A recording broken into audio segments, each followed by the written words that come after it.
छत्तीसगडमधल्या चकमकीमध्ये 7 पेक्षा अधिक नक्षलवादी ठार करण्यात आलेले आहेत। करेगुट्टा जंगल भागामध्ये नक्षलविरोधी कारवाई सध्या सुरू आहे। जंगलामध्ये गेल्या 36 तासांपासून ही चकमक सुरू आहे। छत्तीसगड आणि तेलंगणाच्या सीमेवरच्या जंगलामध्ये गेल्या 36 तासांपासून सुरू असलेल्या मोठ्या चकमकीमध्ये 7 पेक्षा अधिक नक्षलवादी ठार झाल्याची प्राथमिक माहिती आहे। बिजापूर जिल्ह्यातल्या करेगुट्टा जंगल भागामध्ये मोठी नक्षलविरोधी कारवाई सुरू आहे। देशातल्या आतापर्यंतच्या सर्वात मोठ्या नक्षलविरोधी कारवाईपैकी ही एक कारवाई मानली जाते। यामध्ये छत्तीसगड, तेलंगणा आणि महाराष्ट्रातल्या 10,000 सुरक्षा जवानांचा सहभाग आहे।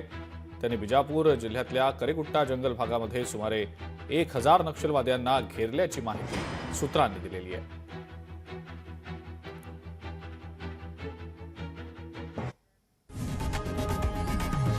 लोकशाही मराठी ऐका, पहा, जागरूक रहा।